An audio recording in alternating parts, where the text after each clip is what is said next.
Benjay said, Yeah. I saw a Benjay take on Falcons. He said by mid-year they'll have dropped Pred for Kips. Did he say Kips? I think it was Kips. Maybe he said somebody else. I thought it Hey, was we're doing definitely. a lot. I thought it Bro, was definitely one of the takes of all Benjay's We're doing turned a time. into lot. that. Benjay's turned into that burrito guy, man, just farming clips left, right, rhubarb. This could be us. So back to what I was saying. Could be us. Could be us. Could be us.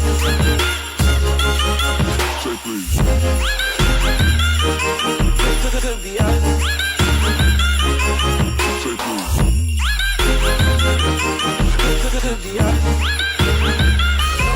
She gotta say please. Ho, ho, ho! Merry Christmas! Say please. Bonjour, bienvenue, Merry Christmas, Feliz Navidad. Welcome back to another episode of the Borito Talk podcast. I am your host, Borito, the number one CDL ESPN analyst / content creator in the world.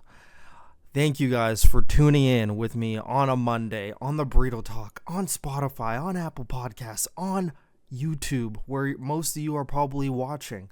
We are going to have quite a bit to talk about. There's actually a lot more to talk about than I thought. I was thinking I was probably not going to have anything to talk about, but we're going to talk about the Saturday matches and briefly go over the Friday matches, and then there's some hot topics that we're going to get into. So it's going to be a nice episode of the Borito Talk podcast on a Monday, 3 or 4 days before Christmas. I don't even know what the Monday is. 1, 2. Okay, so it's 3 days before Christmas. Okay, we got it. Monday. Christmas is Thursday. So Merry Christmas in advance. Already said at the beginning of the podcast. Anyways, let's get started with everyone's favorite topic, Riyadh Falcons against Carolina Royal Ravens.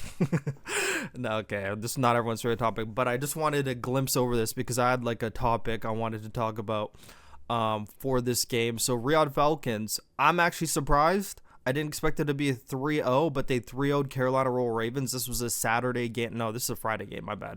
Friday game. Beat them 250 to 166 on Colossus Hardpoint, 6-2 Scar, and then a 4-2 exposure overload. So it was a fairly easy series for the Falcons. I can't say I'm surprised that they won because this is a game between two teams that are quite literally in the bottom 5 of the league, so it could go either way.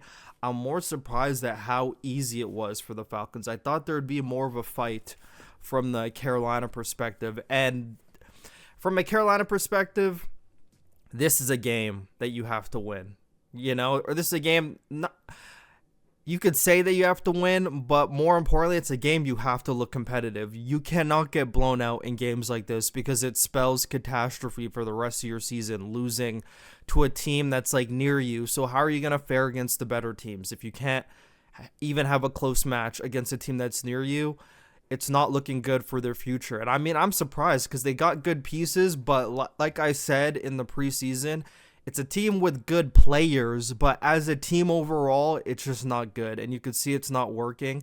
And the first hot topic I want to talk about. So I'm not a man to judge off of one series, but I have said it even in the preseason that it was time for Slasher to not play anymore. Quite literally not play anymore. And it's no disrespect to his career. I know a lot of people like to bring that up. And also, when we talk about that type of stuff, so on like the Breaking Points podcast, like their Dope Check podcast, they really like to use history. They really like to use history and use it in the current times as a reason to keep people around. Slasher's a legend, has nothing to prove. That's no excuse to keep him in the league. He had a good career, but I would say Call of Duty is exactly like sports. What have you done for me lately? A person could have a great 2018, 2019, they could win like the treble. Like, let's use soccer example. They could win the treble in 2019, but if in 2025 they aren't performing, questions need to be asked and actions need to be taken. That's just the way it is. It's a what have you done for me lately business. That's what Call of Duty is. Obviously, there's room for growth, but literally, if we're taking away his MW2 season on FaZe, what has he done? Like, what positivity has he done? And especially with the reputation of him not liking to play with younger players, he gets frustrated. That's pretty much like, you're not going to be playing with any veteran players. Almost every player is new.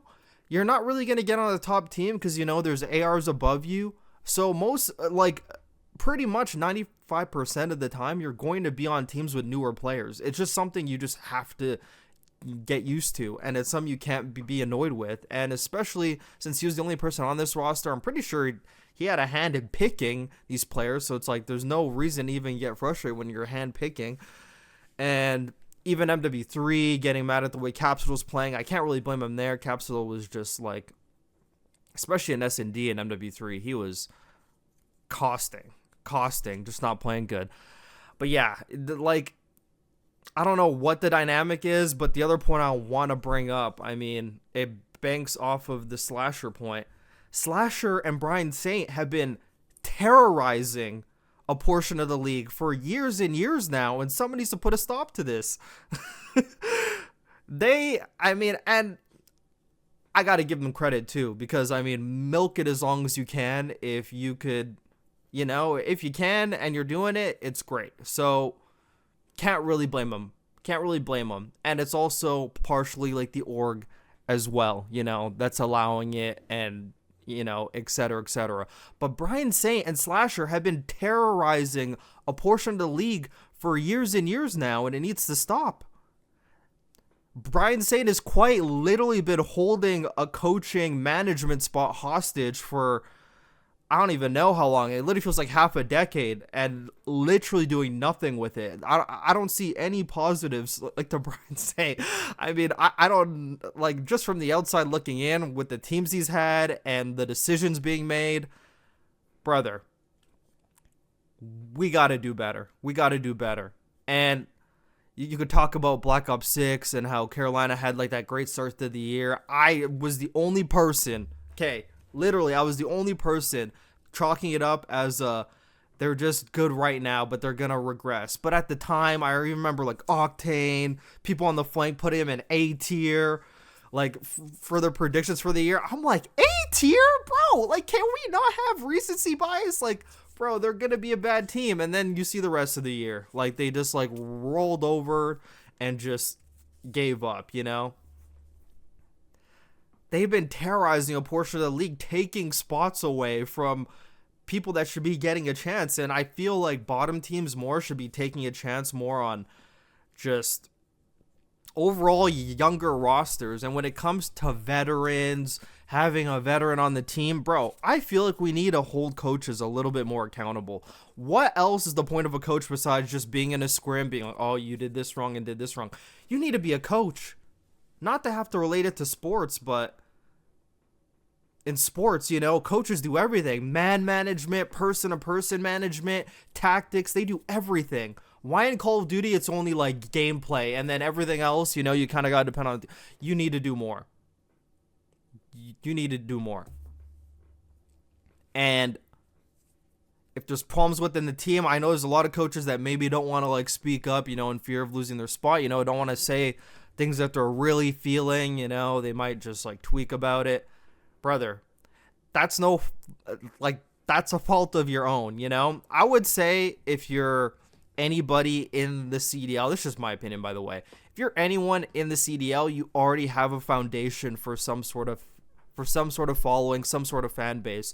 And all it take for you, obviously content's not for everybody, but if you're only depending on your coaching job and you have nothing to fall back on, that's your fault. So if it's the only thing you have to fall back on and you're just scared of losing it, you don't want to speak up, that's your fault. That's your fault. That's your problem. And, it's going to result in a lot of situations where just things aren't going well and there's literally nothing you can do about it because you're just not going to,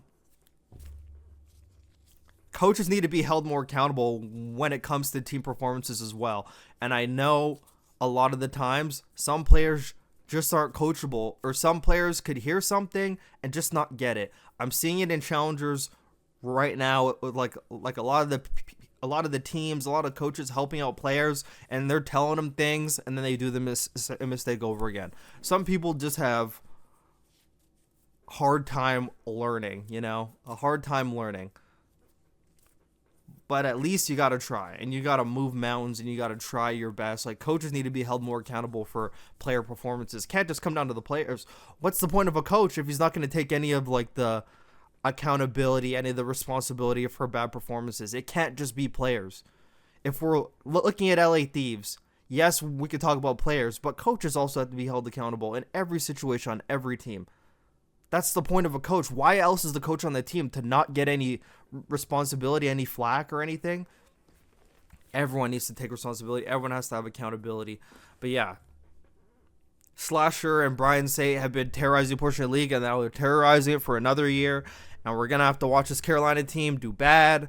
And then hopefully Space Station or someone takes over this spot and we get these guys out of here, because, man, I'm tired of seeing it. And that's no disrespect to like the career that Slasher had. He's a legend, obviously. Like, I actually like really like the way Slasher plays, but there's other aspects to the game besides playing. But even playing wise, I mean, like, he's also getting like doo-dooed on a lot. But sometimes like the time is just up and you got to go do something else, and that's just the way it is. Sometimes you just got to go do something else. I appreciate and understand, like the passion for wanting to keep doing this. But, if you're not going to change your ways, you're not going to adapt, and you're not going to be able to benefit your team in any way, like, it's just time to go. And it's as simple as that. So just skim over like the Minnesota-Boston Breach game real quick. I mean, this is from Friday. I'm pretty sure I already forgot what happened this game. So Rocker won 250 to 247 on Colossus Hardpoint. I feel like Boston probably should have won that game, if I'm remembering. Minnesota then won 6-1 on Raid S&D. Boston then reverse sweeped them 4-2 Scar, 250 to 145 Scar, and a 6-3 Den S&D to cap it off. I mean, Boston probably should have won that series anyway, I think, with the map 1. And Boston is just clearly like the better respawn team. Rocker, I mean, just very uninspiring. Like, they got good pieces, but, like I said, I'm just the number one CDL ESPN analyst. I just, predict this stuff. It's like a lot of teams have good players, but they're just not good overall as a team, and they don't know how to piece it together. And then a lot of players regress to their inconsistent habits or their bad habits, like Skies, had, good showings, like the monster tourney, the times in, the early match when he was sniping, getting good plays, but then, eventually regresses back to being slow and not as useful. And this is just a habit with a lot of players. A lot of players just go back to the way they played and don't know how to adapt, don't know how to get better. And I just cannot understand it, because they have good pieces like Mamba, Kremp, Estro. That just looks like interaction central, like they're gonna run it down. And if Skies just picks up the pace, I know it sounds so cliche, but in a game like this, when you see how the top teams are playing and how they're succeeding, everybody needs to move. And it's not even just about moving fast. Okay, so it's about just being in the right position. And sometimes being in the right position a majority of the time requires just being a little bit quicker to the draw, being a little bit more decisive. But you could still be a slower player, but still engaging with your team more. It's just a matter of putting yourself in the right spots. And I feel like there's a lot of ARs who are just so slow and very pre-heavy and just don't put themselves in the right scenarios a lot of the time. So a lot of the time it could come off as just completely useless to the rest of their team. And Rocker definitely got to work that out. Maybe something I go through in the month of break is just going through some Rocker gameplay and coming up with ways that they can get better, because I made a clip about the Rocker on an old episode of Burrito Talk. Maybe when they make a roster change or whatever, I may just re-upload it to Twitter, but some gotta give. Even with Looney, a good player in his day, a great Call of Duty mind, but just like a history of just inconsistent teams. And like, it's just proof that you don't need to be an ex-pro player or an ex-player to be a coach. Like sometimes, you know, players that just know how to coach and know how to get the best of the team haven't been pro players. And I feel like a lot of people, like a lot of fans, have a hard time fucking grasping that, even though the proof is right here in the pudding. Like, we've seen years of pro players just not get anything out of their teams. But it's like, oh, well, we had to give them a chance because they're, you know, like, they're like a smart pro player back in their day. But a lot of players just don't know how to coach. And maybe they're just lazy. There's a lot of people in the league just collecting a paycheck, just way too comfortable. Probably not putting in as much effort as I think they probably should. Not saying any name specific. But, you know, there's a lot of teams, you know, you could tell just by the way a lot of teams are progressing and getting better. Some teams just aren't making any improvements, and some are just doing the same dumb shit over and over again. And that is a product also of coaching and also laziness of players, just a laziness of like a lot of people in general. And yeah, Boston was obviously like the better team. Rocker, like, you got to feel if they're trying to punch into that higher middle pack of the league, you gotta be able to win games like this and close them out and not get reverse swept. I mean, it's just as simple as that. You need to take opportunities. You're basically given map number 1, and you should have been able to capitalize on, close the series out, but then like you didn't. So yeah, definitely something they're gonna work on, and or I mean, hopefully work on, and whether or not it actually turns into anything, I mean, like, we'll see. We will see. And yeah, that's pretty much, I'll just leave that one at that one. I won't even go too far on that. And then I'm not even going to go through like the Koi Vancouver match. I'm just clicking on it. But yeah, it was a 3-0 Koi, 250 to 111 Colossus Hardpoint, a 6-5 Den S&D. I did like how Vancouver made some upgrades to like what they're doing. They made like some updates. And then a 4-1 Den Koi, very convincing. I mean, they just smoked them. But yeah, not really gonna talk about this series. Obviously, Koi's just like the better team, but we're gonna get into the Saturday matches. And the first match on Saturday is Paris Gentlemates 3-0 to LA Thieves, the Los Angeles Thieves. Okay, as I take a sip of my water here because I'm doing a solo show, obviously. God, I need some breather room. A 250 to 116 on Den Hardpoint from Paris Gentlemates. A 6-3 S&D exposure and an 8-1 Den overload. Check my YouTube. I just uploaded the full analysis I did on that Den overload. It's a very fun watch. Highly recommend watching it. I go through like the listening and everything too of LA Thieves and really break things down. So just an overview. I mean, Ghosty was pretty much playing a pubs game. I mean, had a 2.14 overall KD. He went 75 and 35 in this series. I mean, absolutely cooked his old team. Kenny with the 0.56 overall, 36 and 64 on the series. I mean, what can you really say? Scrap, the only one getting kills on his team. Everyone else kind of just got fried. But that's not really saying much, you know, because like maybe he's trying to like preserve his KD. Already knew it was like chalk type of deal. But Ghosty went plus 40 in this series, like absolutely insane.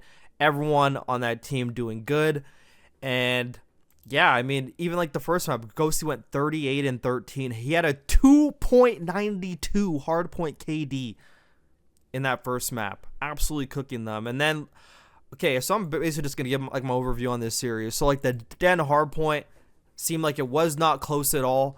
I mean, the main takeaway points, I actually do have a hard point analysis video of that also dropping. It was in like my stream, but I'm uploading it separately to YouTube as well. If you want to wait for that, probably dropping on Tuesday, like a day after this podcast. Paris is just very good on that map, and they're the only team that could rival OpTic on that map at the moment, and also like Miami to a certain extent, but I'll talk about that series after. But Paris is really good at working together on rotations, and that was a big thing this series.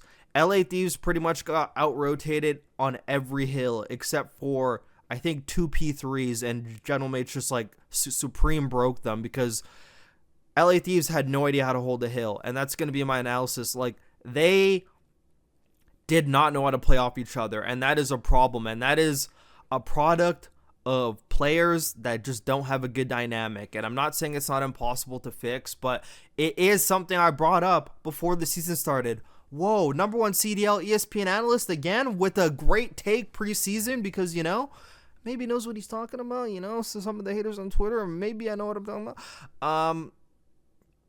You could very well see there's a dynamic issue and there's like a chemistry issue because even the way they're holding some of these hard points, people don't know how to play off each other. Players could be side by side, but they don't know how to get info for one another, bait for one another, you know, throw shoulders, know the other person is there to help them. Instead, they just go in solo chow.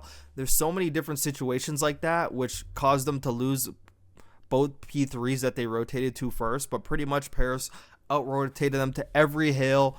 LA Thieves could not break the hill, and that was just a cycle the whole game. Like, every time LA Thieves, there's going to be a lot of times LA Thieves would have a person rotate to a hill first, but Paris always had either a guy or two there helping each other out and just always tactically, like, they had very good dynamics across the whole map and very good formations across the whole maps and very good splits across the whole map that helped them win these rotations. People are always helping each other in rotation. LA Thieves were always outnumbered, rarely had any help, a lot of solo play attempts, and the product of that is a 250 to 166, 116, my bad. So 134 point freaking victory, dude. Like, that's a lot.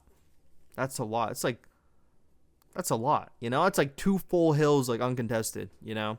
And then the exposure. LA Thieves didn't really have any answers. Paris dominated, like, the middle of the map a lot. And they were very decisive on their plans. They never waited. They never waited at all. And it got to the point where LA Thieves was just playing around them. And you could tell Paris knew that LA Thieves were just playing around them now. And they were just reading every point of the map. I don't even care about the 3 rounds LA Thieves won because Paris had full control of that S&D. And then the overload. I mean, I broke this down, but this is just a mental collapse. And you have one person on your team who's just absolutely getting fried, a.k.a. Kenny, and it was just not a good look. And after, I think, like, the 3rd overload or the 4th one went in, LA Thieves gave up. I think it was, like, the 3rd one when it was 3-1. Because LAT did score first, but then after, Paris just worked really well together. They were pinching a lot, and LA Thieves just had no map control after that. They just couldn't get anything going, no control at all. Paris was always on the front foot, always. LAT always fighting from behind, and, like, they smoked them. They quite literally smoked them. Got to a point where Scrap was putting down his controller, which I thought is a bad sign. You know, like, a lot of people are like, oh yeah, you know, I do it too when I'm, like, losing. It's a little bit different at the professional level, okay? And not trying to compare sports again. I mean, in basketball, you know, you could say when there's like 25 seconds left and a team's down by like 15, there's just no way you're going to score 15 points in 20 seconds. You know, they just like hold the ball and the time runs out. That's a little bit different. You know, I mean, a lot of people are going to say it's not different because, you know, mathematically impossible either way. But for some reason, professional Call of Duty, it's kind of just like you just play the game out. Like the same way in other sports that aren't basketball, like you're pretty much playing the game out for like the most part. I can't even say NFL either. I'm just like not making a good point at all. I mean, so soccer is the only thing I could like do where it's like you just play out like the game like no matter what. But in professional Call of Duty, like I hardly ever, like it hasn't really happened as often where players are just putting controllers down unless like final 5 seconds. But this was like, I swear there's like a minute left and Scrap just stopped playing, and it is not a bad sign. And I talked about how the 4 players on this team, and I even say it like in the analysis of video as well, the 4 players on this team are 4 players that when things aren't going well, they are just like, I mean, I don't really want to swear on this podcast, but I'm probably already going to swear, and there's like a clip of like somebody swearing like deeper down the podcast, but just a lot of bitchy players like when things aren't going well. These are all 4 players that when things aren't going well, like the vibes must be at an all-time level of toxicity. Like the pH levels of toxicity are at an all-time high when this team is like not doing well or they're in a bad mood. Like a Beezy, I know when things are going well. Like a very like grumpy, like a very grumpy player. Hydra, very moody player. Kenny, complainer. Scrappy, complainer. You know, just 4 players when things are going well. You know, like the vibes are just like not good. And that's also where maybe like the coaches have to help in, like to maybe help. But at the same time, you know, egos are egos. You got 4 very accomplished players. Actually, I'm not going to say 4 very accomplished players. I mean, Scrap only won like twice or 3 times. But you got 3 very accomplished players and 1 like S-tier player. So the egos are going to be high. And you need to find a way to like, there's so many things that this LA Thieves team has to work on, not just gameplay related, but mentality related, teamwork, chemistry, personal related. And it's really going to take coaches and a team and an org with great man management in order to get the best out of this team, because otherwise it could just be a mental collapse. And I talked about how they would be able to dominate the lower half of the league, and sure, that may be the case, but with levels of toxicity like this, you know, there could be room for upsets from certain teams. Even like a Rocker, I could see. I gotta stop calling them Rocker. It's Minnesota. I could see upsets from like Minnesota, who's already not a good team, from Boston again.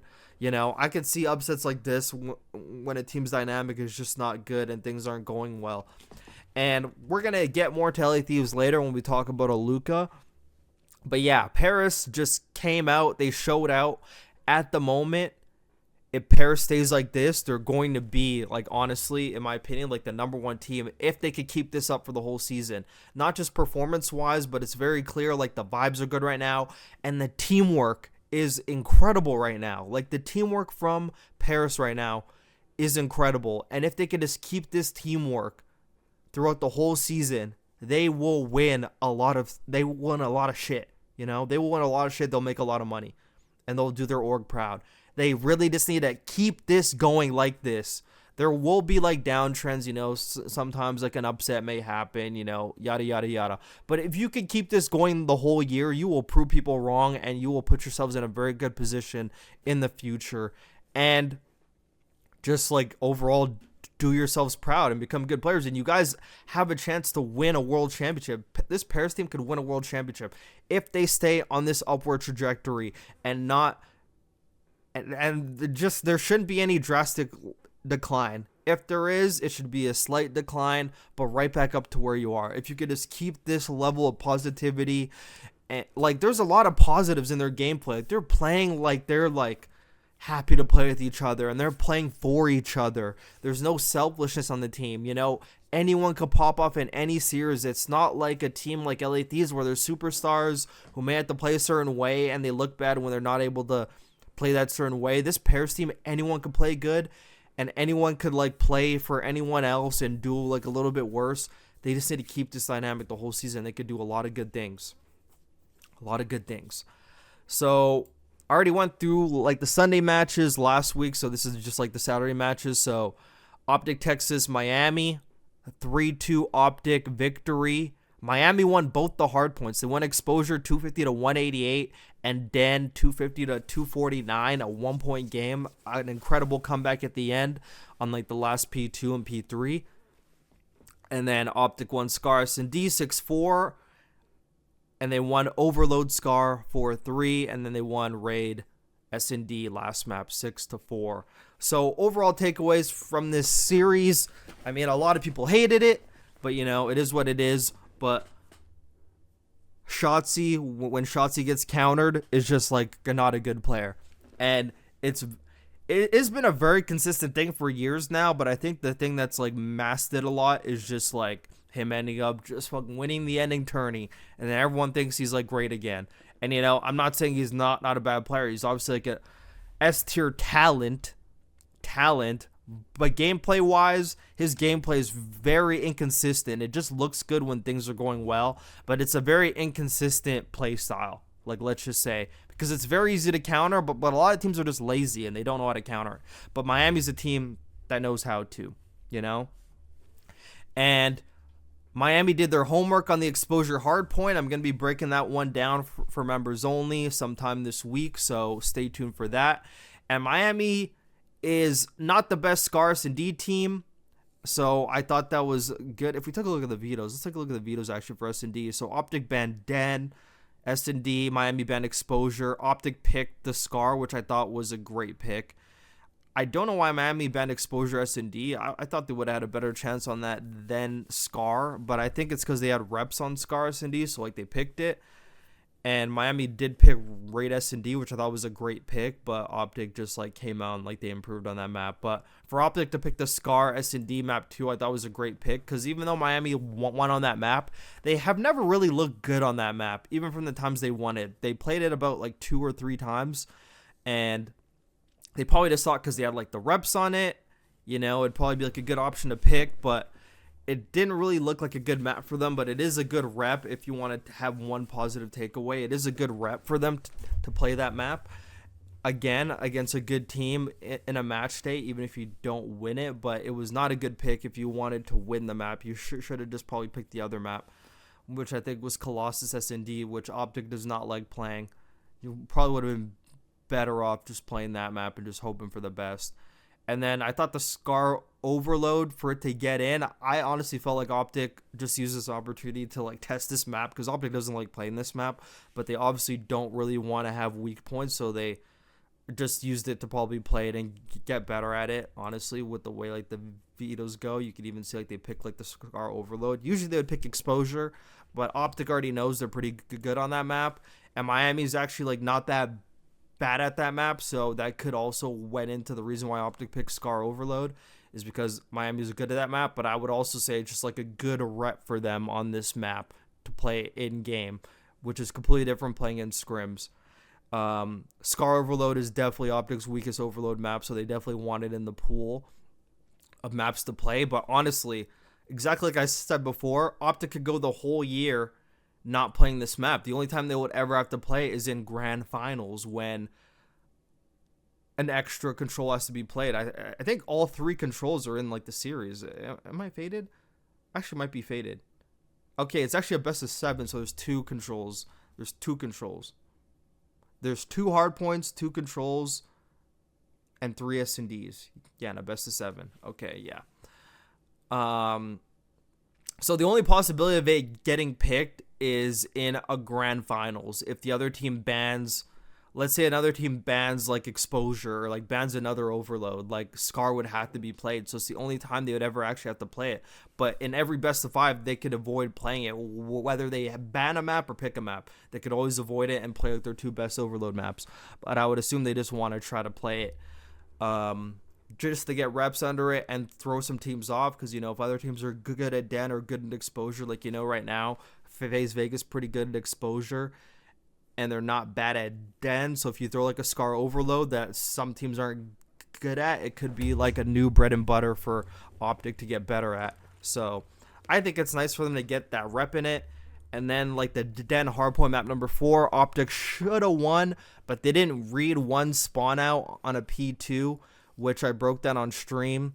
It was like the Kenny stream at some point in there. If you want to go back and look at that, I actually went through that. Yeah, just one missed rotation, because they're at 249. They thought they won the game, and like Dashy didn't watch his back because no one was blocking the back spawn of P2. And then they got flanked, they got broken, they scrambled. Miami out-rotated him to the P3, and they ended up winning the game. Yeah, so OpTic definitely should have won that, but that's great for Miami to even like win that map. Like that's a great confidence booster for them, because I mean like they kept it pretty respectable for the most part. A lot of times OpTic like runs away with that map on team, so for Miami to keep it respectable shows a lot about Miami. The S&D, I'm not sure if I even like, did I watch this S&D, or did I think like something happened in this S&D and I had to like step out. So I'm definitely going to be going back and watching this map on stream sometime during this break. But OpTic, I'm surprised that they won. Actually, I think it was just a very clutch performance from Merc. Yeah, it actually was. 12-5 from Merc. Holy cow. But I am going to be going back and watching this map because I have to go make notes for OpTic, obviously. But I think overall, the overall takeaways from this series is Miami is like way better of a team than we thought. Like, I mean, I'm not going to say than we thought because I already knew, but I think a lot of teams probably had them a lot lower. I had them as the number 5 team. Actually, I'm ahead of Koi, even though Koi's looking really good right now, but I feel like Koi's going to regress if that's just me. And Miami's a team, like, even Trakes on the scoreboard overall is like not quote-unquote playing well, but he's playing well in game. Like, it just looks like that from numbers, but he's actually playing really good, and he's only going to get better. If there's one takeaway also I'd have for Miami is I feel like sometimes Super plays like a little bit too slow. Like, watching his error on the exposure that they won, like, they actually won that map, which is crazy, by the way, too. He plays very slow sometimes. And maybe it's just, like, a role that they, like, just have in place for him, and, like, there's a reason for it. Like, we'll go through that map sometime this week. But, yeah, he plays very slow a lot. And, yeah, just overall takeaways. And, I mean, you're always going to get quote-unquote inconsistent performances from Metals, which is to expect, but, you know, he's a great team player. Just comes down to getting more out of Trakes. Like, the second they get more out of Trakes, which comes with time, this team's going to be extremely phenomenal. Like, the ARs are always, like, great. And, yeah, they have a very good dynamic. They have a very good coaching staff. It's one of, like, the very few teams, and I'm talking about, like, very few. Like, probably, I can't even say, like, just 2, but I'm going to say, like, 2 or 3. Like, one of the very few teams that I feel like actually does homework, and probably the only team I feel like implements homework that they've done on the team that they're playing in real time in the game that they're playing against them. And I was, like, seeing that in this game with OpTic, and that's why I actually thought Miami was going to win. Honestly, I actually thought they were going to win. I actually had them winning, and it was a lot closer than I thought, but they had opportunities. But they just didn't. I feel like the map S&D pick, not banning this map and playing exposure instead, probably a little bit bad, but maybe they're not good at exposure S&D right now. But it's a very close series, a very good series to watch. I mean, like, OpTic Miami is always going to be a good series. Like, you got OpTic, they're a very good team, and Miami's a very good team in their own right. They played teams very close. They're a very good team. So, yeah, just a very good series overall. And then I wanted to glimpse over this Cloud9 Vancouver 3-0. Cloud9 3-0 to Vancouver, as they should, but it was a lot closer of a game than I thought. And there's a point in this Scar hard point when Vancouver had full P3 controls, like the last P3 of the game, and all they needed was a player to push up mid and pinch and hold the mid, and they literally would have held the P3, and they literally would have won the game. And then it would have went map 4 or map 5, or maybe that map 1 win could have changed the predicament of map number 2 and map 3, like, who would have knows, but they had a chance. They had a very clear chance to win that map 1, and they trolled it. And then, like, the Den S&D was a 6-4, is a close game, but Cloud9 is very good at that map, and Vancouver just has a lot of reps on that map, so they were able to make it close. But Cloud9, that's probably like their best S&D map, honestly, at the moment. Like, they're playing that one really good, but the second team started banning that map on them, it may get a little bit scary for them. And then the Overload 3-2 Cloud9, I mean, just like another respawn where Sabri is just not playing good. Sabri is legend, by the way. And my takeaway from this series, and I mean, I talked to some people after, but if you're from Cloud9's POV, a little bit too close of a series. A little bit too close of a series against, like, the worst team in the league. Obviously, I mean, they probably don't think it, but it is facts. They are in, like, the bottom 4 if we're talking about overall teams. I'm not talking about standings. I'm just talking about overall right now. Like, they're probably in, like, the bottom 4 teams. It's like them, Carolina, Vancouver, and you could have your pick between Minnesota and Falcons. Probably Minnesota right now. So Minnesota, Carolina, Cloud9, and Vancouver are, like, the bottom 4 teams right now. And Vancouver is just a significant level of worse. And obviously, Gwyn's playing good. Or, I mean, I can't even say playing good, but he's just getting kills at least, which is, like, at least the bare minimum you could expect. But from Cloud9's POV, you don't want to be playing like a team that's already compromised like this close, because it's just not a good thermometer. It's not a good barometer. My bad. Not thermometer. I'm not ill. Barometer for potential future matches. And I even heard like an Abel say that Cloud9 is almost going to be like the gatekeeper of like the bottom half of the league, of like if a team's like really good or not, or a team's like really bad. I kind of agree with that, because like they are a very scrappy team, and Afro and Mac could have takeover games, but it just comes down to the ARs for me. Always comes down to the ARs for me. I'm just not convinced by this AR duo at all. And I was going to bring up this point, and now it's the perfect time to bring it up. Reece, Vivid, okay? And I'm not just going off of this series, by the way, but I've thought this and I've said this for a long time. Reece Vivid as an SMG was low-key like one of my favorite players. I'm not going to lie. I loved how interactive he was on the map. I thought he played the game very well. He still does play the game like the right way as an AR, but as an SMG, he's just a lot more impactful. I just felt like he was always like in bad scenarios. I mean, probably the best scenario he had was the time on Dallas Empire, but they were like a top 3 team in that game, but I guess never could really get over the hump. But him as an AR, ever since Slasher, which is another bad thing I'll want to point about Slasher, is switching him to the AR. I can't say it's only Slasher. I mean, probably like a team decision as well. But that just comes down to the whole org. I mean, that comes down to BrianSaintt and Slasher. And I mean, everyone is involved in that decision to switch Reece to an AR. Just not a good choice. And it's not like he plays the game the wrong way, but he's just not impactful enough as an AR. And we're seeing the way that the top ARs right now are influencing and impacting their teams.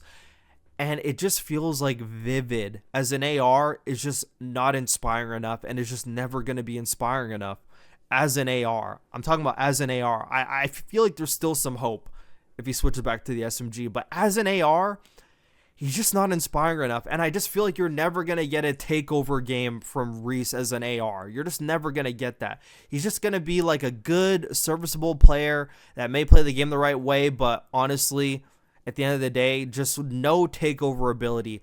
And you need your ARs to have takeover ability. And if he's not taking over and Beans plays slow a lot, and that's the weird thing about Beans, like he always puts up good damage. But just not inspiring enough. Like, that's just gonna be my word of the day, inspiring. Just not inspiring enough. And you just have 2 ARs that almost, I mean, I haven't seen Beans take over like a series since like MW2, I feel like I haven't seen him like really take over a series and like will his team to victory since MW2. And just the AR duo is just like always going to be an issue for me. I just feel like they're never going to be impactful enough. They're never going to be consistent enough to like be able to like push through that middle pack and contest like the Miami and even like the Bostons. I mean, they may have close matches against Boston because Boston's another inconsistent team, but after like that like number 7 spot, it gets a little bit dicey there, you know? It gets a little bit dicey with the teams above them. Like, they're just always probably going to lose those series. And I feel that comes down to the ARs. I feel like they really need a takeover AR. They really need a takeover AR really bad. And I just don't like the Beans and Vivid AR duo. I feel like the SMG duo is great. I feel like they're very impactful. Afro is a Giga Chad on the map. He always has been ever since like the last year. Like, he's really improved in that year of like challengers that he had off and playing EU all year and still frying against NA teams when he showed up on LAN. I mean, he's just like a very good talent, like to honestly keep around. And I have no problems with the SMG duo. It just comes down to the AR duo. And I just feel like certain players in their career are just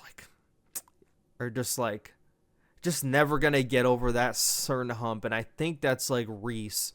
And I think that's Beans. And we're going to get into Beans a little bit later. Actually, I should just like pull this over right now. So we're going to go to this Beans interview. So he did an interview with Ronnie Intel on December 12th. So this was 9 days ago.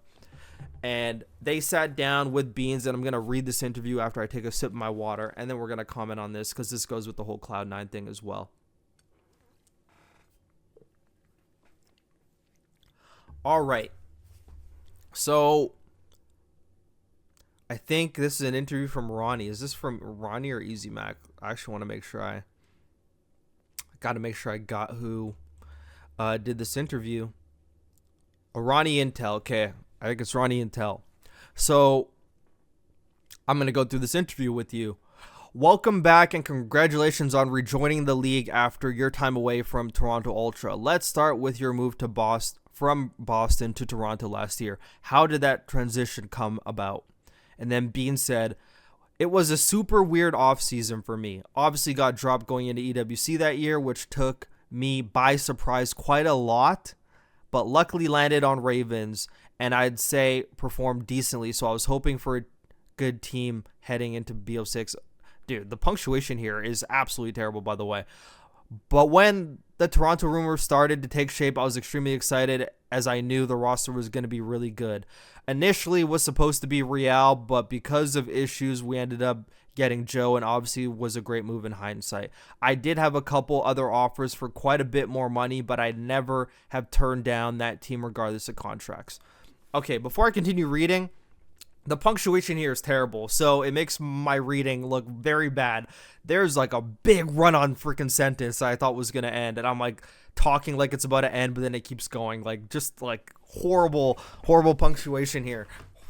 That's all I got to say.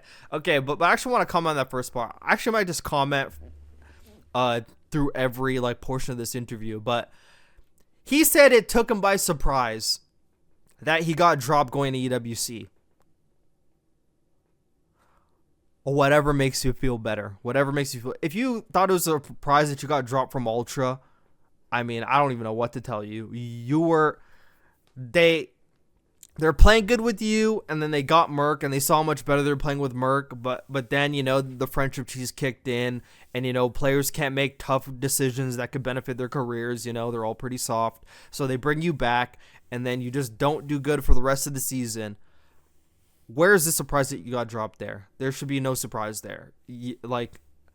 After, like, you didn't play good, and you can even tell, like, I laughed about it and I commented about it. Like, that, like, blueprint thing from after Champs when Kleenex was just, like, mind-blown at, like, what you were doing on the map and the way he was looking at you, you could just tell you're getting dropped. So you being surprised about not performing after, like, they saw a glimpse of what they did with Merc, and then they brought you back because they felt bad, and then you didn't play good, like, you were only ever going to get dropped on your head there. So not really a surprise. And him having a couple other offers for quite a bit more money, surprising, but I would assume it's not any of, like, the top teams. I would assume it's like Ravens or like, he's on Cloud9. I would assume it's like Ravens and maybe Boston. I don't know. Maybe Boston. I don't know. Okay, going on. Ronnie Intel says, many believed you were the ideal replacement for Scrap and that this was the perfect opportunity for you to prove you belong at the top level. How do you reflect overall in this season? I swear he probably got that from me. Beans then says, I think the season for the first half was going extremely well. Started a bit slow, but we were really hitting insane levels going from Major 2 to Major 3. Those scrims in between majors were the best I've been a part of possibly ever. I thought I was proving I belonged at the top of the league for the first half of that year for sure. Debatable. Okay. Ronnie then says, how difficult was it for you and the team to synchronize after your return from missing Major 3? Did Merc's performance create extra stress and pressure for all of you? Great question. Beans then replies, I think the performance of the team with Mason and the fact that Toronto still hadn't sorted out visa problems until 2 days before we flew to the event really took a huge toll on the team and me. Of course, it's not an excuse. I should have played better and been better overall, but the stress levels of everything combined for sure got to me, and I think the team too. I'm going to intervene here. Burrito's going to intervene here. He kind of like evaded like the question, I'm not going to lie, with like the visa problem thing. And yes, like the visa thing should take a toll, but I don't know how much of a toll that should take. I mean, maybe he's talking about how good they were playing going into that major, and he probably thought they had a good chance to win it, and then it got taken away from them with the visa thing, and that like deflated it. I guess he's talking about that.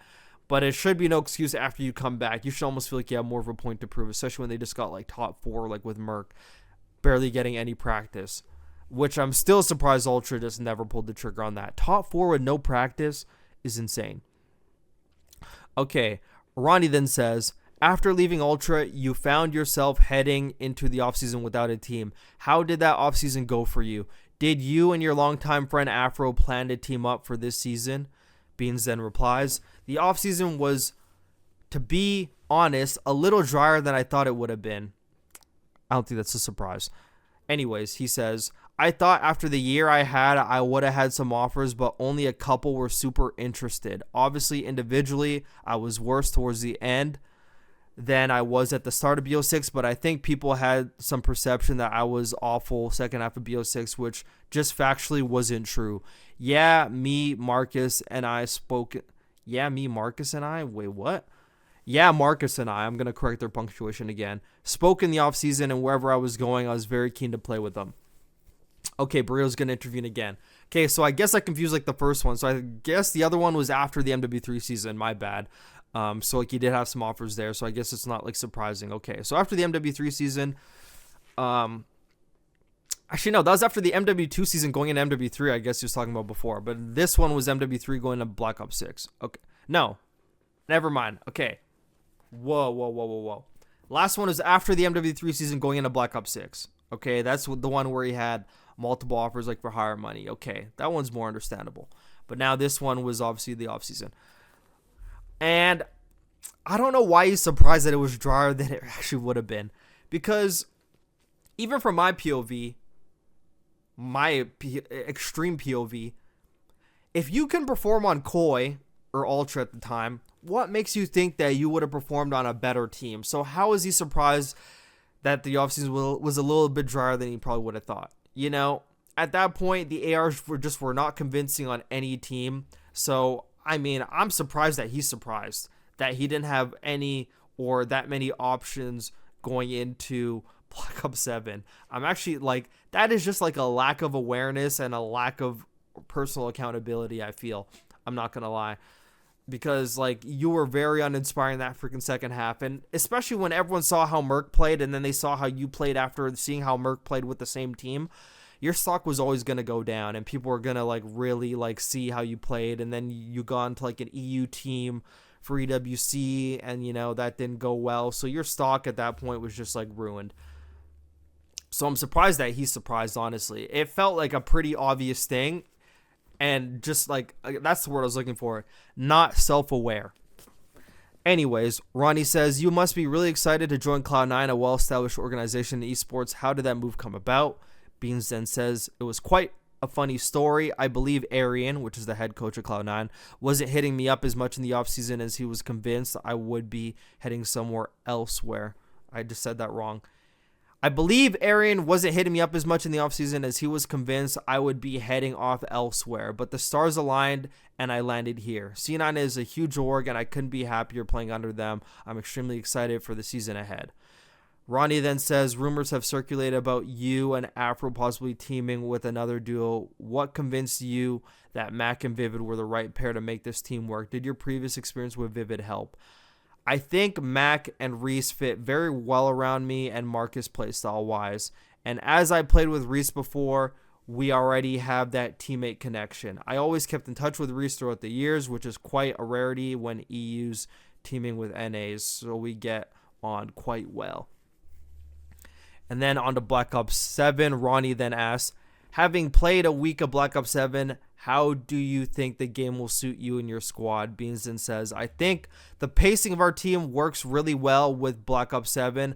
I'm always a pretty quick player when I'm in the zone and playing like I usually do. I think the tail end of Black Ops 6, I slowed down a bit subconsciously, but normally, if anything, I'm usually a bit too over-chally and fast on the AR. So it works well. And then Ronnie says, which team do you expect to be your biggest threat this upcoming season? Bean says, I think OpTic is the biggest threat. Mason was a huge addition to them. They looked 100 times the team with him compared to other iterations. I mean, OpTic's not going to be like your biggest threat because you're not going to be anywhere near him in like the standings or fighting with them. Your biggest competition is the team around him. That's my opinion. That was Burrito intervening, by the way. And then the final question Ronnie asks, finally, what are the team's goals and expectations for the CDL this season? Bean says, goals and expectations wise, I think a lot of people counting us out before and COD has been played. counting us out before COD has been played. I think they just worded that wrong. But we have a very vetty roster, and I think we can cause some serious upsets this year. I won't sit here and say, oh, we'll win this event and this event, but I think the ceiling of this team is a lot higher than people expect, which I'm super looking forward to reaching. Yeah, I'm not sure if they're going to reach that, but that's the end of the interview there. So I think there's a lot of lack of self-awareness from Beans in this interview, but I mean, I do appreciate having the confidence because obviously, like, you should expect your team, like, to do good going into this season. So, I mean, I'm not even going to comment on that. I think there's a big lack of awareness saying, like, their biggest threat is OpTic. I mean, like, you're not competing with them. You're competing against the teams around you. So, I don't know. But that's just, like, but that's, like, a good answer, you know. OpTic is, like, the best team, you know, whatever. Yeah, but this Cloud9 team has pacing issues. Maybe Bean's a lot faster than I think, but I just, like, don't think. A lot of time, the AR duo is just very convincing, and I feel like in order to get the best out of Reece, he has to go back to a SMG, but he can't really do that out of this team unless him and Mac maybe switch out. But it's just like, I don't think this team's going to get anywhere with that AR duo. I just honestly feel it. Like, Reece is just always like a perma 0.9 or like 0.85, you know, like 8.5 to 0.95 is just like his like average all the time. Like, just never really takes over with the AR, and that's just big in this game. It's just big in this game. You need ARs like to do more, and a top ARs should be around like a 1.0 if you want to be a top AR. If you're just like average AR, maybe you could average like below like a 0. But as an AR, look, he's at a 75 Slayer rating, an 0.88. Just not good enough. Just not good enough. Just not good enough. Need to do more in the slaying department, but that's Cloud9. I spent a lot of time on Cloud9, but I just really want to get that off my chest. And now we're going to get into the news before we close out this episode of the Borito Talk podcast. We're already at an hour. Holy cow. Good for me yapping. But we're going to go to a quick break from our sponsors, and we'll be back with the second half to close out this episode of the Borito Talk podcast. Thank you for tuning in. Have you ever called your shot but it failed?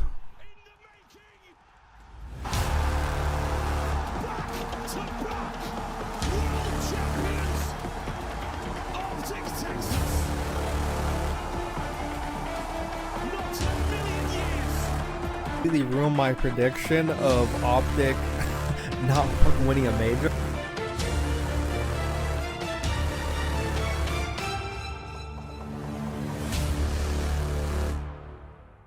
But did I really make a mistake though?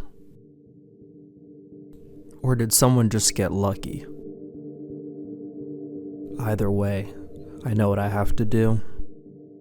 And if you think for 1 second I won't be prepared this time, if you think for 1 second I won't be ready this time, think again. I will be. I'm ready. See you tomorrow. We are back on this holiday edition of the Borito Talk podcast, and we are going to get right into Lqgend getting dropped from the Vancouver Surge.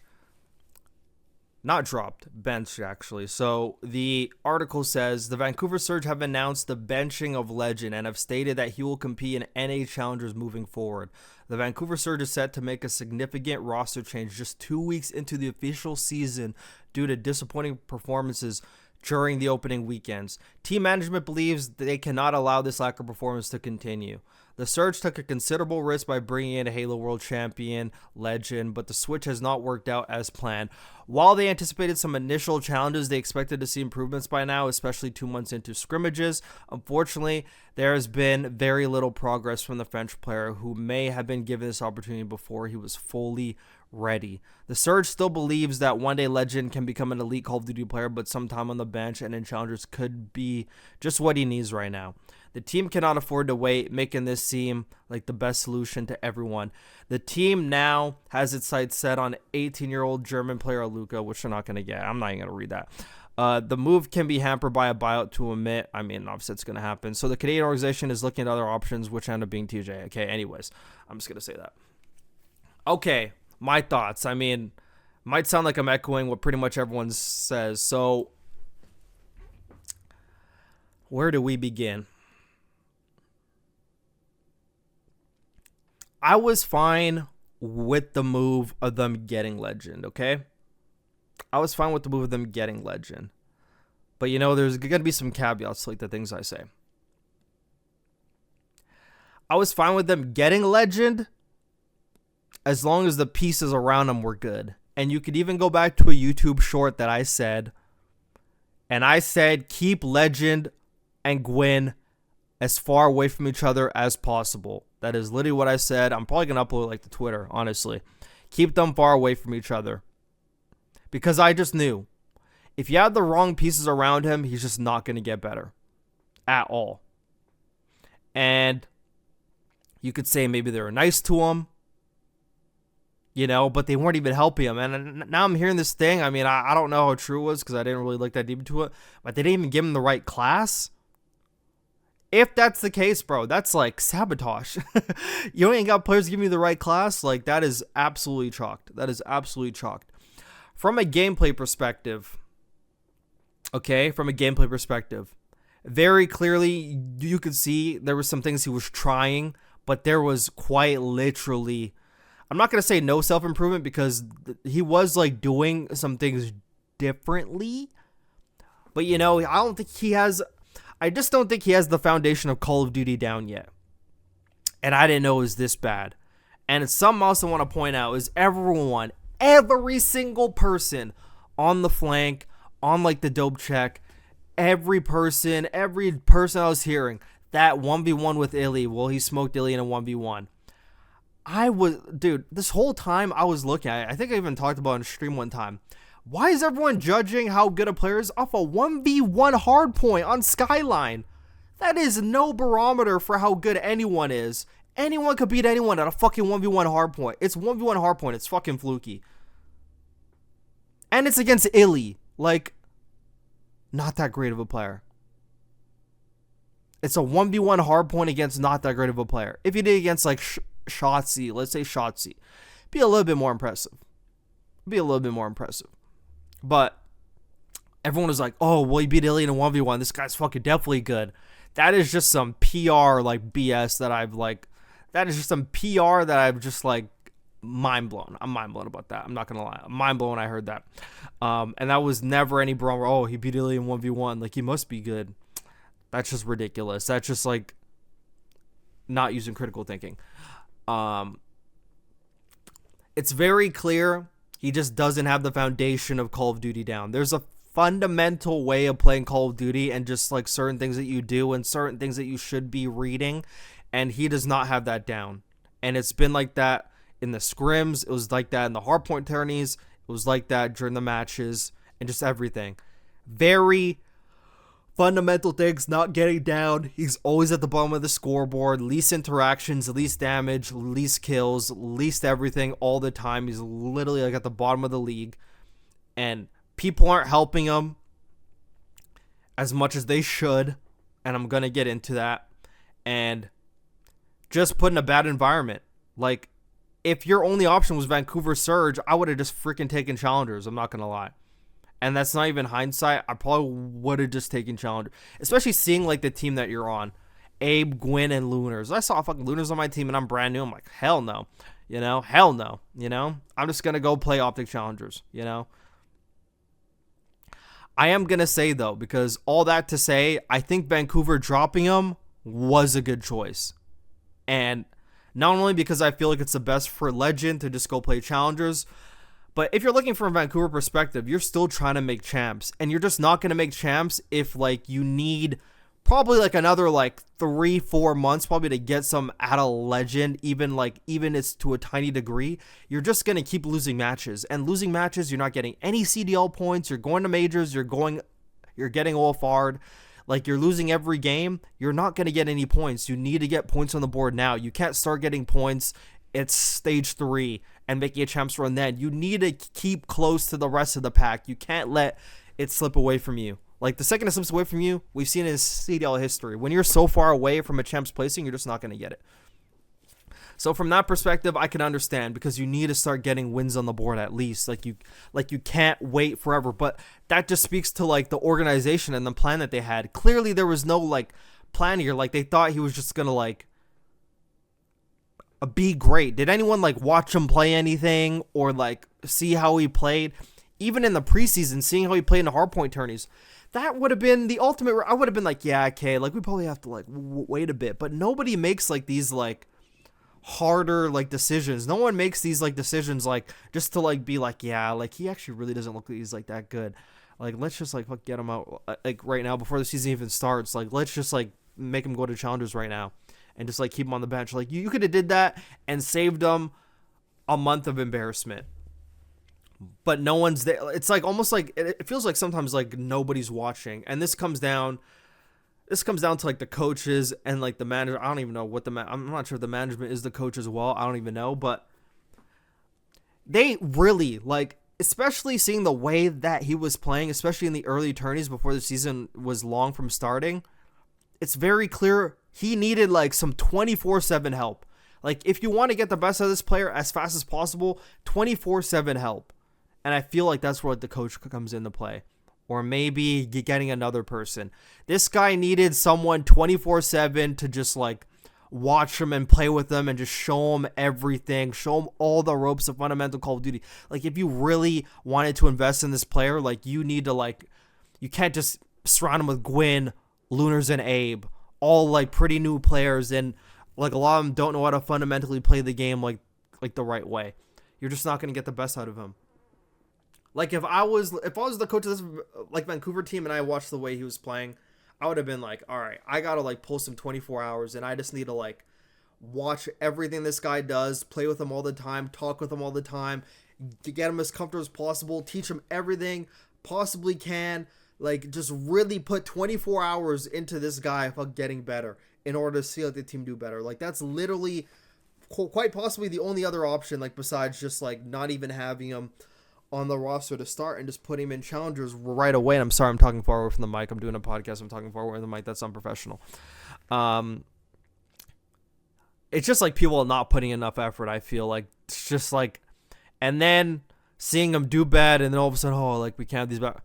Like, I just don't feel like they worked hard enough to even like put the right pieces around them or even like get the best out of them.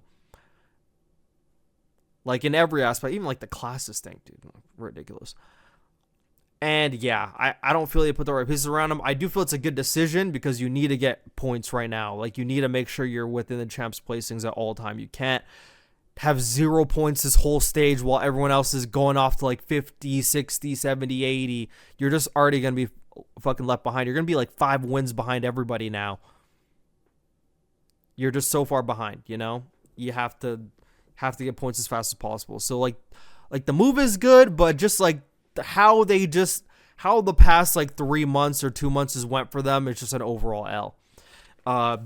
Bad management decisions, probably not working hard enough to make things work, and just like everything like that in general. I just felt like it was just like bad from every single aspect of this. Like you clearly have a new player who's not playing well. Someone got to just like move mountains like to get the best out of this guy. Like he's such a nice guy, clearly wants to work hard, but you could just see him on the map in every mode just completely lost. And it's almost like he had like no instruction, no one like knew what to do with them, no one gave instructions of like what should even be going on the map. Just felt completely lost, completely desensitized from the rest of the team. And, you know, that's just an L from, like, the org all around. But, I mean, like, it's a good move in the end just to move him to challengers and, like, give him some time to grow. But the right pieces should have been around him in the first place. Ain't no way Alluka was going to join this team. That's even in the article is crazy. Ain't no way Alluka was going to join the worst team in the league. Are you kidding me? Absolutely kidding me. And you're going to put him as an SMG when he's, like, twice the ARs, Gwyn, and freaking Lunars. Ridiculous.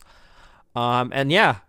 That goes into TJ signing with Vancouver. So Gwyn and TJ back together again. I mean, this just speaks friendship cheese, but I mean, anyone's an upgrade from Lqgend, unfortunately, because he's just like that low that anyone's an upgrade.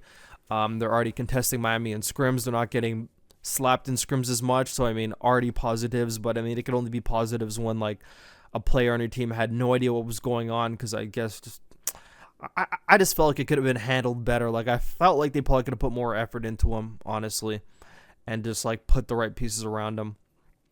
but also when you're like one of the last teams like building a roster. But that's when you gotta like there's a lot of experienced players in challengers, honestly. That's when you gotta go into challengers and surround them with some like really like I would not have gone Gwyn. I'm happy with Abe. I would probably keep Abe like beside. I actually like Abe a lot. Like if we're looking at challengers, like even like let's just throw some examples.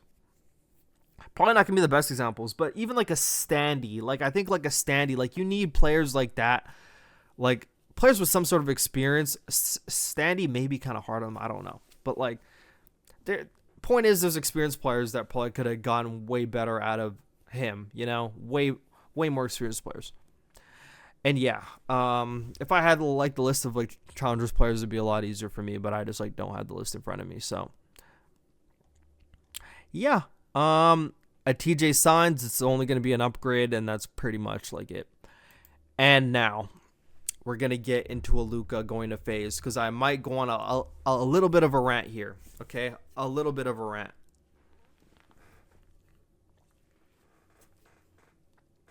I'm sorry. Take a sip of the water.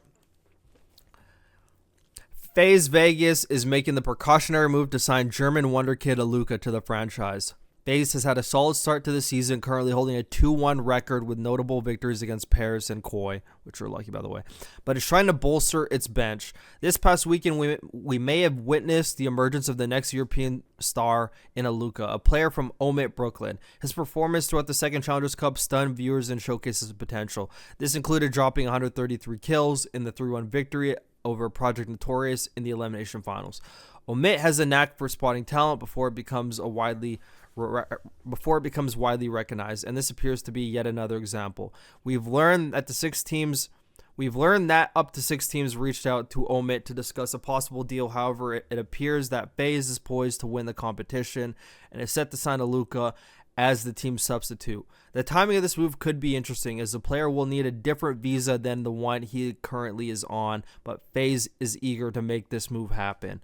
This move gives FaZe considerable roster flexibility thanks to ability to play effectively with different weapons. Alright, so I think this is a good move for FaZe, okay? It's very confusing as to who they should drop because, you know, Alluka's an SMG, but I mean, he's way better with the AR. Put him as an AR. There's a lack of good ARs in the league. But I don't really want to see Draza and Abuza go. But I mean, if I'm going to make a business decision, I mean, it had to be fucking one of them, you know, because, you know, you can't drop 04 because you'd have to go into an AR spot, even though I do feel like 04 is like the one person on the roster I like don't want on the team if I had to pick. But, you know, he'd have to replace an AR. And Draza's not playing good right now. But, you know, it's a little bit tough. I mean, you would have like a half European team. I think that'd be kind of vibey, like Abuza and Alluka. Like, that actually sounds kind of cool, I'm not going to lie. That would actually, like, it feels like really, that's a really cool, like, just like revamp of just like Simp now playing with a bunch of like up-and-comers now, as opposed to like the veteran players. But are they going to get the results? Is a completely different topic. But I feel like Draza is very important to this team, especially when it comes to communication, playing the game the right way. He plays the game the right way extremely, so it'd have to be Abuza honestly getting dropped, but that would be like such a waste of time to bring Abuza on and then Alluka just replaces him. But it would have to be Abuza. Draza is just you could say whatever you want about his performances, but Draza always plays the game the right way. He's a vocal leader, and you know, he's just like the guy that brings everything together. I feel like I just feel like he has a very intangible quality, and even though I love Abuza as an AR, like if you had to pick, like I'm talking about, if you had to pick, it would have to be him. It would have to be him. That could allow Draza to maybe play like a bit slower. Alluka could play faster, and Draza's not going to be completely slower, so the pace is good. Because right now, Abuza's having a pacing issue when it comes to hardpoint. If Alluka now slots into a spot and he's playing faster than Draza, and you have 2 fast ARs and you have 04 and Simp, the dynamic instantly gets better if we're talking about it that way. And Alluka's good at S&D, so is Abuza, but Alluka's not a sniper, so now Simp could snipe an S&D if he wants, which means 04 could take the bomb. You know, it can make their whole S&D dynamic better even. You know, there's so many different ways to look at it when it comes to that POV. But good on FaZe for taking the or jumping the shark or jumping the gun. I forgot what the saying is. But now we're going to get into the rant part. And this comes down to Koi and LA Thieves. All right. Where should I begin? So Koi, last year with Mercules. Mercules comes in for beans, and everyone on the team, including the coach, acknowledged every problem that we had playing the game like with beans before, now all of a sudden went away playing with Mercules, and we're playing extremely better. Like all of our like map pool issues or whatever is fixed. Like the game is just way better. Having all this information, they still decide to not get Merc on the starting roster and bring back in Beans, and they play like shit. And they miss out on Merc. Merc goes to OpTic. They win back-to-back, and Ultra's in the dumps. So that happens. And then from LA Thieves' perspective, they have a bad year, you know, like they don't live up to expectations. Scraps talking to OpTic in the offseason, complaining all the time. Oh, Merc saved your season. Merc's the reason why you guys did anything. So we got two teams who've already saw like the lightning strike one time. And then you see another player come along, pretty much like the similar situation. Except he didn't just randomly slot in a team in the middle of a major and like literally make the top 4. But you're seeing a precursor to the same situation. And it's almost like the universe. I mean, this is just like another version, like the viral tweet I made, by the way. Go check that one out. This is just like another version of like the universe swinging things back around you to give you another opportunity to not make the same mistake again. And you want to know what LA Thieves and Koi did again? Not capitalize on the opportunity. And it doesn't matter if you're from Koi. It doesn't matter if you're playing good right now, if Inside's playing good right now. You could get this guy. Because I know at some point during the season, Inside's going to regress. I know it's going to happen. They're not going to be in like the top 3, They're going to start trolling at some point. They're a very good team, but you know, like the trolls are going to kick in, the inconsistency is going to kick in, and then you're going to be like, man, I fucking wish I had a freaking faster AR. You know, you're going to be like that type of shit. But at the same time, the dynamic there is weird because you can't really move Kleenex to like a main AR. That's just like completely like. From that perspective, like Koi like actually needs insight, but it feels like they missed out on an opportunity with Alluka. And then LAT, you literally have an AR on your team who's like not playing good at all. He's not even good at S&D, and he's not fast enough, and he isn't consistent in the kills department. And pretty much every series has the opportunity to drop a 0.5 and at least one respawn, or just an overall 0.5 KD in at least one series or every other series. And you see this AR, this shiny new toy who's frying, has the interactions, has the snapper, has what you want to call potential, star power. You could see a diamond in the rough, and you miss on the opportunity. It's just a damn shame from both those orgs, because I feel like they're going to be looking back on the season again, and it's going to be another regret once again. The universe literally brought this back around on them to not make the same mistake twice, and they both made the same mistake twice, and I feel like they're going to both regret it. They're both going to regret it. And it's as simple as that. They're both going to regret it. Because, in my opinion, there's only 3 options that are going to win champs. Okay? These are my 3 options to win champs. Either FaZe, which sounds surprising because I've clowned them, Paris, and OpTic. Those are the only 3 options in my opinion. No, actually, no, I'm going to say 4. I'm actually going to put Miami in there. And you could quote this and we'll go back in that season, I'll be right. But granted, I mean, it's like the 4 top teams, so how hot of a take is it? OpTic, Paris, Miami, FaZe are my 4 picks. If I had to take one out, I'll probably take FaZe out. So Miami, Paris, OpTic. Let's make it even more bolder. OpTic, Paris, Miami. But if I'm stopping OpTic from winning champs, it's probably going to be Paris or it's going to be Miami. That's just my pick. That's my pick. And I just am so disappointed that like teams don't want to jump the gun and like take the risk, bro. Like you can't keep making the same mistake every year when like you think you're doing good or you think things can get better. Sometimes you just need that spark and that change. Teams are too afraid to make changes and bold things. You know, you don't want to regret it. But then what's worse, like trying something out, making a bold move, or just sticking with the same thing, it doesn't work out again. Like, that seems pretty boring to me. I actually thought I was going to have more of a rant about it, but I think I had more of like the rant on my own in like my bedroom, just like literally getting angry alone. I think I got most of it out of my head, and now like talking about it on the mic, it's like I just like, but I feel like both of those teams are going to miss out on another opportunity. And then I wanted to get into like the last three things. So it's just like this Nastie Interview. Boston was always my main landing spot is the quote. So it's another interview with Ronnie Intel. So we're going to go through this Nastie Interview. So Ronnie says, first, welcome, congratulations on the new roster. To begin, let's take a trip back to the Black Ops 6 season when you left LA Thieves during the offseason to join Vancouver Surge. How did that roster come together? Nastie then says, that roster came together kind of fast, to be honest. After I didn't retain my spot on Thieves, wanted to go to Surge straight away. They had a good core already, so we made it happen. Ronnie then says, you made it to 4 finals, but unfortunately weren't able to convert any of them. What are your overall feelings about this season, considering the expectations heading in? You must still be proud of yourself and the squad. Nastie then says, the expectation as a competitor is always to win, so getting second sucks. It's definitely the worst feeling, but I'm proud of the resilience the team showed that year. Also, a lot of personal growth for me individually, too. Ronnie then says, as all 4 of you improved your reputations and became free agents, were there any plans to stick together and look for another organization?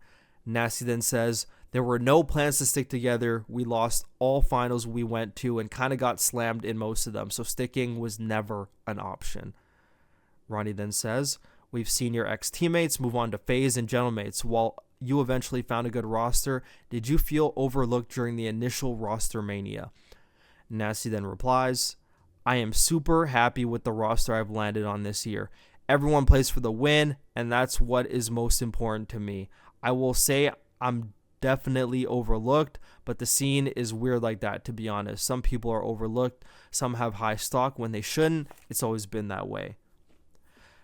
Ronnie then says, did you receive any offers outside of Boston, or was this always the ideal landing spot, joining a core team that caused many upsets last season and secured a top 3 placement at Call of Duty Champs? Nastie then replies, I was in talks with other teams, of course, but Boston was always my main landing spot out of the teams I was in contact with. They had a great thing going here with a good core from last season. I want to be a part of that. Now let's talk about the players on your new roster. How excited are you to team with them, and how do you think their play styles compared to your Vancouver Surge roster? Nastie then says, I've got to play with these guys. I love this team. I'm excited to compete this season with them. Everyone on this roster is selfless, and the personalities mesh really well. Differences from my Surge roster are hard to tell. I haven't been here that long. What are your expectations for you and your team this season? Expectations for us are always to win, but other than that, I'd like us to be consistent. I don't want any large ups to be followed by large downs throughout the season. And then last question, who do you think will be the team to beat heading into Black Ops 6? Okay, he said OpTic. Okay, never mind. All right. I don't know why I brought up this interview in like the podcast. I guess the only point I wanted like to bring up was his offer situation. So what this speaks to me is he definitely didn't get an offer from Koi, because I thought that would be a good roster spot. Because if he says it was always like to go to Boston, then that means obviously FaZe didn't reach out to you because they're reaching out to Abuza and 04. Obviously OpTic's not reaching out. Obviously Paris didn't reach out. Obviously Miami can't reach out because, you know, yeah. And then obviously, yeah, I already said Koi. Who's the other team? Okay, so that's the top 4 teams. OpTic, FaZe, obviously LAT is not reaching out. Okay, so that's 5. So when the top 5 teams aren't reaching out, the other team options are Boston and who the heck's the other team? There's like another team in this top thing. So it's Boston and the other team, I think it was actually Miami. Yeah. So like pretty much Boston was like the best of the rest. So I mean, I guess it was quite literally the only option that he had, which pretty much means that Koi did not reach out. So this would pretty much be his only other option. So for anyone wondering why he joined Boston, it would pretty much be the only other option because Miami's only looking for Spanish players. FaZe already had their shit sorted out. They didn't want Nastie anyway. OpTic, no. LA Thieves know because they had Scrap and they got Kenny. And then Koi, which is the big thing because I thought Koi would be a good landing spot for him, but they went back to Insight, which I'm shocked about because Nastie actually would have been a great pickup for that team. So Boston was pretty much the only other option. Otherwise, it was like the other bottom teams, which is just not good. So that was interesting. And then, I mean, we're on the final two things. MajorManiak becomes the Huntsmen head coach. I mean, like my thoughts on this are, I mean, it's cool. It's cool. That's really all I could say. I think a person asked me to like talk about this, but I don't really have anything to say about it, to be honest. I mean, I don't really have high stocks on like that many people as coaches, especially like ex-pro players. Like just a lot of people think if you were like a smart ex-pro COD player, like you're automatically going to be like a good head coach. And I mean, like the thing I can say about like MajorManiak is he's like a very vibey person. Everyone likes him. I feel like his man management is going to be like very good and very like commendable. I feel like a lot of people are going to like him for that. But in terms of like what happened, I mean, I just like don't know. I mean, this is just proof that like, you know, if you're a good guy, you know, there's always going to be something for you in the scene. But as for how it is for coaching, I'm going to have to like watch his streams as he's coaching the team and like see what happens. But I can't be convinced by anyone as a coach until I like see things happen, honestly, because, you know, ex-pro COD, like, honestly, I can't really even like see like, I feel like maybe like Rambo is probably the best example of an ex-pro COD player who became like an actual great coach and actually got the best out of his teams. Like besides that, I can't really even like think of one who really got the best out of their teams that was an ex-pro COD player, honestly. Can't really think about it. I think like Rambo's honestly the only one. All the other good coaches, I mean, I guess you could say Methods is sick on Miami, but I mean, like hardly anyone even remembers him as a pro player. Like he was probably just like an average player. So yeah. And then like the last clip, I thought this was hilarious, but I have a take on this at the end. So this is Doug Censor Martin. If you're on video, either go on YouTube or go on Spotify, which is why I recommend listening on Spotify. Follow the show on Spotify, download on Spotify. But this is Censor getting trash talked after losing in the Challengers Cup. And there is a lot of swearing on this, so you have been warned. There's a lot of swearing. So if you don't like swearing, you might have to just like fast forward the next 60 seconds and come back to my reaction, as we're going to play this right now. All right, weak. Not real, bro. I just dropped them merciless, almost a ruthless. Bullshit fucking credit shit. You fucking shitter. You're all fucking shit. You're all fucking shit. You hear me, Aiden? You fucking dog shit. Fuck. Look at this shit. World star. Holy fuck. Oh my Bunch of god. brain dead fucking retards, bro. This shit wasn't real. Yo, GG's baller. GG's, bro. You're a fucking beast. Holy shit. You have a .4 in every series. What? Good luck getting shit on by Asim. I don't give a fuck, bro. You Oh, talk don't say that. do. Don't say that. Don't say that, bro. Don't say that. Don't say that. Come on, bro. I mean, listen to how your fucking clown is talking, bro. Like, you're a fucking weirdo, Nice baller. 32, bro. GG's, You're a dog. beast. These were got them, bro. He's just Yeah, go fuck yourself, baller. GG's, guys. Oh my god. All right. Okay, so I want to just like, I want to talk about Doug Censor Martin for like the last half of this podcast. Okay. The Doug Censor Martin is great for this scene. Okay, he's great for the scene. He's such a great guy, such a positive guy. Had a nice, fun Call of Duty career. But man, I guess you could say the same thing that I said with Beans in this one. There is just a complete lack of self-awareness when it comes like to Censor, and it's just mind-blowing. It's either just like delusional confidence or just really trying to believe in yourself, but there just seems like a complete lack of self-awareness. It is very clear, and it's been this way probably since like MW2 or even like Vanguard. I'm not sure if he's been playing Challengers in Vanguard, maybe. But even ever since like he came to Challengers, it's just very clear he's just not good enough anymore. You're just not good enough anymore. I remember like sometimes he would like be on podcasts talking about like, I still have dreams of getting back to the league and beating Atlanta FaZe in the grand finals. At that time, FaZe was like world starting people in Cold War. I'm like, yeah, it's not happening. Like, it's nice that you believe that, but I mean, you gotta be realistic. And I feel like there's a lack of self-awareness. Like, he's clearly a bad player and should not be playing anymore. You can say whatever you want about his objective teamwork. He's playing for the win. Bro, it's not sustainable to get a 0.5 in every series. Like, no matter how much objective work you're doing, you can't play that bad. It just means you're just, like, dying. It's not Blitz in Call of Duty Ghosts, where it's like, you could score a million Blitz and let it go, like, 0-18. It's very clear he's just not good enough. And I don't even think he has, like, the self-awareness that, like, okay, this is going to sound really harsh, but it's the truth. It's 100% the truth. Censor needs to understand, and I hope he does. Like, if he does not understand this, I'm actually mind blown. He needs to understand everybody who plays with them in challengers is doing it because of his following. Not one person is playing with Censor because they think that he's good. Okay, nobody thinks he's good. Okay. Respectfully, no disrespect to the career. We're not even talking about the career. We're talking about right now. I had this conversation at the beginning of the podcast. We're not going to use like the history cheese. We're talking about right now, current time. I don't think any challenger player rates him at all. They're playing with him because of his following and what it could get them. That is facts. That is hard, cold facts. And I think the second he realizes it, the easier this time in challengers is going to be on him. And I could tell he's smiling right now as this guy's like cooking him, but I could tell he's hurt on the inside. Like, it's very obvious to see.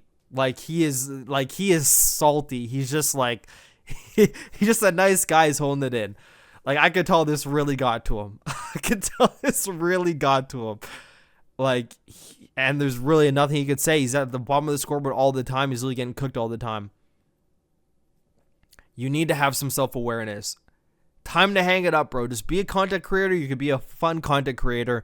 And I know you've got a passion for competing, but you need to be very self-aware, and everyone needs to know that you're not good enough, and you're basically playing just to help people like get to like another spot. But even then, you're holding them back because you're not playing good. You need to be self-aware. And yeah, that's pretty much That's pretty much it for me. That's like literally the last thing I wanted to say. I'm going to try to look up an inspirational quote. I don't really have one. I'm not going to lie. I don't really have an inspirational quote, but I am going to say one thing. I'm going to say one thing just to close out this episode of Borito Talk podcast. Everything always seems impossible until you do it. Just keep pushing whatever you're doing. Everything will seem impossible until you start doing it and you keep clawing away at it. You keep doing it, whatever you're working on. And I actually even want to like say, if we want to talk about inspirational sayings, so the saying popped on my Twitter. They're like interviewing like this like random guy. I don't even know who he is. But he said some that I thought was actually very like insightful. It seems obvious, but I mean, when like you hear, you're probably gonna be like, whoa, you know? For everyone like the 9 to 5 that's trying to make things happen, the real work is what you do after like the 9 to 5, is what you do on like the 5 to 9, you know? That's what the real work is. If you come home like from work every day and you're just tired and you want to rest, you're just not going to get anywhere. You really need to make the most of your time outside of work. The work should be to like fund and help do whatever it is that you actually want to do, if you want it to become your actual reality. If you're too tired after work every time, you're just never going to make anything happen. You just have to go like the extra mile. Otherwise, you're just never going to get anywhere. If you're happy with your job or whatever, like that's another story. But if you're one of the people that's like not content with like the life you have right now, you need to take steps like that to change it. You need to. Because if you just come home tired every day and you just like don't do anything, not going to get anywhere. You just have to do more. And just try not to care what people think. I know it sounds cliche again, but there's a bunch of NPCs on the internet. A lot of NPCs on the internet, and their opinions do not matter. And a lot of them don't know how to use critical thinking. So, yeah. I was contemplating if I should put a clip that I made of Eric Boom, because there's like that Eric Boom Zuma situation going on. So maybe I may include it in like the post, or actually, maybe I might just upload it to YouTube Shorts. I'll probably do that because there's a lot of swearing in it. But yeah, guys, thank you for tuning in to this episode of the Borito Talk podcast on Apple Podcasts. Follow the show on Spotify. That's what I care about. Follow the show, download it on Spotify, recommend it to a friend that you think will like this content. You know, there's very few people doing what I do in this scene, you know? I mean, there's people doing what I do in this scene, but, you know, doing it the way I do it, you know? You know, if you like this show, if you want to support, just follow the show on Spotify. That's all I ask for. And there's going to be more content coming during the week. Hope everyone has a Merry Christmas. And even if you're not spending the holidays with anyone, I do actually want to point that out as well. My bad. I'm rambling on again. There has been like a lot of Christmases in the past. You know, I'm not going to explain my family situation, but there has been a lot of Christmases in the past where I've been alone. I think there's like a 3-year stretch, like a long time ago, where I was like alone. So if you are alone on Christmas, don't let that get you down. Things will always get better eventually. Always try to find positive things, to find the bright side of everything. I know it could be hard even just like saying that, but like you have no other choice. You have no other choice. You can't sulk. Things could feel bad. Always try to find like the positives. Get comfortable being on your own if like that's the case. But I mean, regardless, I hope everyone has a happy holidays with your loved ones, with or without. Just have a Merry Christmas. And I mean, like, we'll be back. I'm not going to be live on like Boxing Day or like Christmas, obviously, or even Christmas Eve. There's just like way too many things going on and there's just not going to be any time. But I will try to be live on like a Monday or a Tuesday, because after that, I won't be live till like Saturday. So, but there will be YouTube videos. I'm pre-making a lot of YouTube videos, so there's going to be YouTube videos during the week to hold you, just like this Borito Talk podcast. But thank you guys for tuning in. Have a Merry Christmas. Feliz Navidad. Au revoir. Goodbye. This has been Borito, and we'll see you next time. Peace.